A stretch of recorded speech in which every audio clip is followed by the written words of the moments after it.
Operation Instant Thunder was an ambitious and highly innovative air campaign concept developed in the tense months preceding the Gulf War. Primarily designed by U.S. Air Force Colonel John A. Warden III, whose strategic vision challenged decades of traditional military doctrine and introduced a radically different way of thinking about how wars could be fought and won. The plan emerged in direct response to Iraq's invasion of Kuwait, when Saddam Hussein's rapid and aggressive move created a global crisis, forcing the United States and its allies to consider how to respond decisively without repeating the drawn-out, costly mistakes of previous conflicts, especially Vietnam, and within this atmosphere of urgency and strategic uncertainty, Warden began to formulate a plan that would rely almost entirely on air power to achieve rapid dominance. His core idea was rooted in the revolutionary Five Rings model, which conceptualized an enemy state as a structured system rather than a simple military force, with leadership at its center, surrounded by essential systems such as energy and industry, then infrastructure like transportation and communications, followed by the civilian population, and finally the outermost layer consisting of the armed forces. And the key insight was that by targeting the inner rings, particularly leadership and critical systems, one could effectively paralyze the entire structure without needing to engage in prolonged ground combat, essentially causing systemic collapse rather than gradual defeat.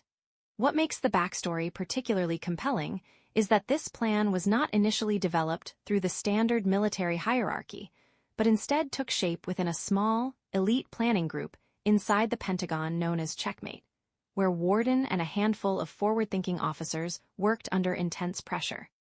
often bypassing bureaucratic resistance and skepticism from more traditional commanders who were accustomed to attrition-based warfare. And despite this resistance, the plan gained traction because it aligned with political desires for a quick, decisive, and low-casualty conflict, offering a vision of war that seemed almost surgical in its precision. Instant Thunder proposed a massive and immediate air offensive involving hundreds of carefully coordinated strikes within the first hours of the conflict, aimed at Baghdad and other strategically vital locations, focusing on command and control centers, leadership bunkers, communication hubs, power grids, and key infrastructure nodes, with the intention of disorienting and incapacitating the Iraqi regime so quickly that it would be unable to effectively respond. And this level of precision was made possible by advancements in military technology, including stealth platforms such as the F-117 Nighthawk and the increasing use of precision-guided munitions, which allowed pilots to hit specific targets with unprecedented accuracy while minimizing collateral damage.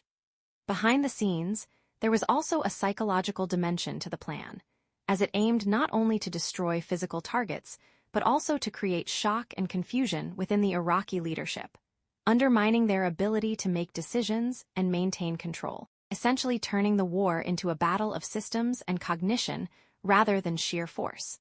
When the Gulf War officially began, many elements of Instant Thunder were incorporated into the broader coalition strategy, particularly in the opening air campaign of Operation Desert Storm, where the emphasis on disabling command structures and infrastructure clearly reflected Warden's influence, even though the full theoretical promise of immediate regime collapse did not materialize, and the Iraqi government remained intact despite the devastating bombardment.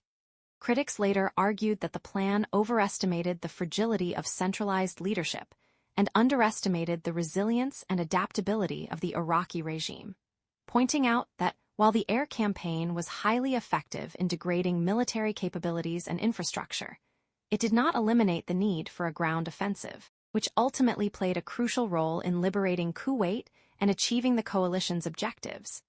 Nevertheless, Operation Instant Thunder remains a landmark in the evolution of modern warfare, not only because of its strategic innovations, but also because it demonstrated how a small group of determined and creative thinkers could influence high-level military planning, blending theory, emerging technology, and bold vision into a coherent strategy that reshaped expectations about the speed and nature of conflict. And its legacy continues to be studied in military academies around the world as a pivotal moment when the focus shifted from mass and attrition to precision, systems thinking, and rapid dominance. marking a transition toward a new era in which information, coordination, and targeted disruption became as important as sheer firepower in determining the outcome of war.